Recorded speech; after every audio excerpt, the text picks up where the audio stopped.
Welcome to the WrestleTalk News. I'm Quinnell. Our top story today is, not again, not a last-minute unadvertised Money in the Bank ladder match change. Good God. Money in the Bank is certainly no stranger to late changes, is it? Last year we got Austin Theory added to the lineup because Vince, and he won. And also 2019 when Brock Lesnar entered the Money in the Bank match at the last second and then got the briefcase and took away Mustafa Ali's moment, which he genuinely has never recovered from. And according to a new report from PW Insider Elite, history was on course to repeat itself as there was a last-minute pitch thrown out for none other than Charlotte Flair to take Zelina Vega's place in the women's ladder match because Charlotte, I presume. However, thankfully, we may be safe as nothing was presented on SmackDown to build towards this happening, but it's Charlotte after all, we're never safe. But what about the men's Money in the Bank match and a certain Drew McIntyre? Well, despite reports earlier this month suggesting WWE was working on getting the Scottish Warrior back in time for London, as of now, that seems unlikely. In a PW Insider Q&A, Mike Johnson noted that while sources were once confident of McIntyre returning in time for Money in the Bank and the current UK tour, those same sources are now far less confident. Johnson then added that if WWE have decided to bring McIntyre back, then it's been very well hidden thus far. Sticking with Money in the Bank, and fans may have noticed a rather strange announcement on last night's SmackDown broadcast. When running through the card for Money in the Bank, Michael Cole finished up with Cody Rhodes versus Dominic Mysterio, and even referred to the match as the huge and massive main event of the night, before playing up the massive reactions both men will get in London. This was rather unexpected, to say the least, considering, you know, the Bloodline and the Money in the Bank ladder matches, but hey, it could also be WWE just being incredibly loose with the use of main event. I mean, we've had double main events, triple main events, it's just typical WWE weirdness. However, according to PW Insider, Cody vs. Dom is in fact set to go on last, with the rumored Brock Lesnar return angle likely to close out the night's proceedings. Yet, on the contrary, here comes the conflicting report as BWE on Twitter has claimed that the expected final match of the Bloodline Civil War will in fact be the closer, while the men's Money in the Bank match will be the opener. So in summary, we don't know. Before I head over to Tempest, we have the unfortunate news that Darren Drozdov has passed away at the age of 54. Droz was a standout high school and college football player before competing in the NFL for 3 seasons. His transition into pro wrestling came in 1997, making his name initially in ECW before debuting in WWF in 1998 under the infamous Puke character. However, just the following year, his career would tragically be cut short due to a freak accident in an October 1999 match with D'Lo Brown that left him paralyzed from the neck down. Despite the adversity from the life-altering incident, Droz was hailed for his positivity and remained one of the most popular individuals amongst his peers, something that was immediately evident in the aftermath of the news breaking yesterday, with stars such as The Rock, JBL, Lita, and Taz all taken to social media to pay tribute to Drozdov. We at WrestleTalk would like to extend our deepest condolences to Drozdov's family and friends at this time. And now, we need to head over to Tempest for his Rampage 1 minute, 1 take. Tempest, in you come. What the f*** is this?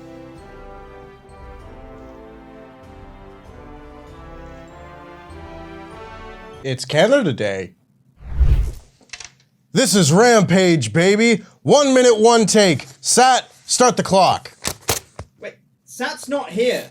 Also, what does that paper say? I said Sat, start the clock. Rampage opened with the ROH World Championship match as Claudio Castagnoli uppercutted Commander into yesterday to win via referee stoppage. Lucha on AEW is always great.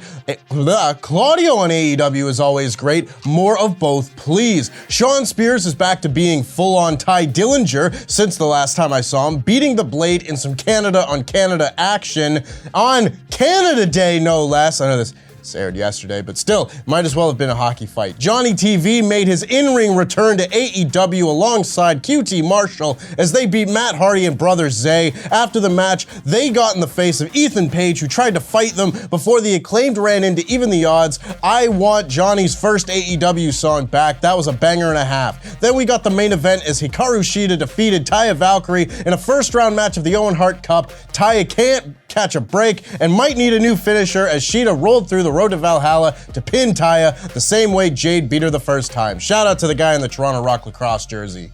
That was a minute, right? That was a minute? I think that was a minute-ish. I think so. Yeah. I mean, you only get a 1 hour show, so it's like way easier for you than everybody else. Just pointing that out there.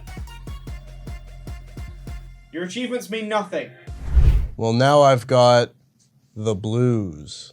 This is SmackDown in about 5 minutes. We kick off SmackDown with Kevin Owens and Sami Zayn retaining the WWE Tag Team titles over Pretty Deadly. The Brits were up to their recent trickery, trying to hide their face with the ring skirt so the other one, the legal one, could roll up Sami Zayn. This time, it didn't lead to the finish, which was a nice inversion of a spot from a few weeks ago, a tidbit for those paying attention, as Sami hit the haluva kick and got the win. It doesn't matter that they were in Britain, it's Canada Day, baby. Adam Pearce was backstage when the Brawling Brutes were upset about Solo attacking Ridge last week, and Pearce wouldn't book a match between them, but gave Ridge a match with Austin Theory instead. That match was next, and I gotta be honest, it sucked. Ridge did a bunch of throws, but the people just weren't into the match. Ridge went for a running power slam, possibly in tribute to the British Bulldog, but it got no reaction. Austin Theory hit Ridge in the throat and hit his outside-in rolling dropkick and got the win? That's not his finish, is it? Maybe it is now. I don't know. Weak finish, weak match. Afterwards, Theory kept the beatdown going and Sheamus made the save. I can't believe we lost Walter for this guy. Karrion Kross once again cut a spooky promo about AJ Styles, challenging him to a match next week, and I am still waiting for someone to tell me why these two are feuding. How does Karrion pick his targets? Targus? I'm not redoing that, you know? Bayley defeated Shotzi to remain in tonight's Money in the Bank ladder match. This match was funny because for about 80% of it, the London fans were singing, "Hey, hey, Bayley, ooh, ah, I wanna know if you'll be my girl. Hey, hey, Bayley, ooh, ah. I wanna know if you'll be my girl." Hey. Which made Shotzi the heel in this match, despite fighting off the interference from Io Sky. I am thankful because Bayley and Io being in the match together is gonna be much more fun than if Shotzi was in it, and I just like Bayley. Shout out to NXT TakeOver London. I like that show. Backstage, Shotzi is still angry and says she's not done with Bayley and throws one punch at Damage Control and proceeds to get the kicked out of her and suplexed on a table.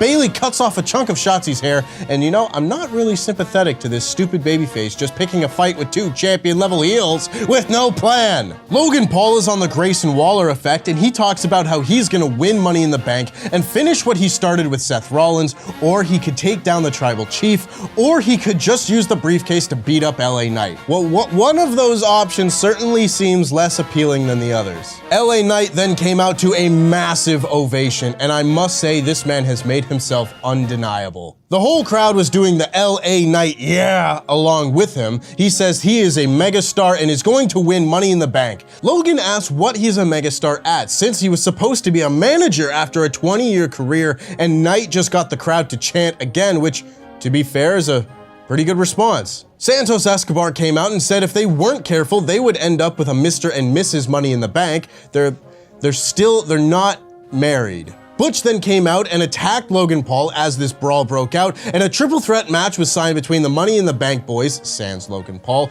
and this was most definitely the match of the show. A proper NXT from 2021 special this was. Little did we know how good we would have it at that time. But this was a very fun little match with Logan Paul getting attacked, leaving Butch open to hit the bitter end on Santos Escobar and get the win. After the match, a ladder was produced and they all tried to climb and pose with the briefcase, but it was Butch who stood tall, which leads me to believe he is absolutely not winning tonight, as this was his hometown moment. Asuka defended the WWE Women's Championship against Charlotte Flair, and as soon as this wasn't the main event, I knew we weren't getting a finish. Really, it's because it was pretty clear for weeks and weeks that there was no way Bianca Belair wasn't getting involved in this, and sure enough, Bianca caused the DQ and stood tall after wiping out Charlotte and Asuka on the announce table. Triple threat incoming? Maybe at SummerSlam? Question mark? And we had our main event segment with Roman Reigns coming down to the ring and saying he was the one. People chanted Roman sucks, and he said what sucked was family members stabbing you in the back. He said he's given the Usos chance after chance because that's what a tribal chief does, and right now he wants the Usos to come out, bow down, acknowledge him, and move past this. The Usos do come out and say they don't want back in. They don't want to be the tribal chief, but when they pin Roman for the first time in over 3 years, he won't be the tribal chief no more. And they know someone who has their vote as they look at Solo. Roman laughs and then tenses up as Solo looks interested, and then Roman and Jay get in each other's faces, and Jay pie faces Roman and Jimmy super kicks him. They all brawl as we go off the air, and that was SmackDown. A couple good matches on the show, a fun closing angle, and goddamn LA Knight is the most over guy right now. I wasn't super blown away by the rest of the show, so SmackDown is gonna get a 3 out of 5, but like a high 3, a respectable 3. And that just about wraps things up from me, but before I go, make sure to check out our brand new show over on Parts Fun Known today as Pete, Luke, and Lori play through the AEW Fight Forever Road to the Elite mode. It's very fun, very silly, and it is sponsored by THQ Nordic, so thank you very much to them, and make sure you don't miss the gang's attempt to be all elite only on Parts Fun Known. This bit makes no sense. Why did he have to miss the call? To get the voicemail. So just Why couldn't he just answer the phone? He could have answered the. Yeah. That's 30 seconds of our lives we've lost there. Like Tony could Are we have reading said. any of this, Luke? Yeah, Or are you just going to skip past it all? He's asked me to be part of Double or Nothing. We haven't read any of it. We're supposed to be doing funny voices, Luke.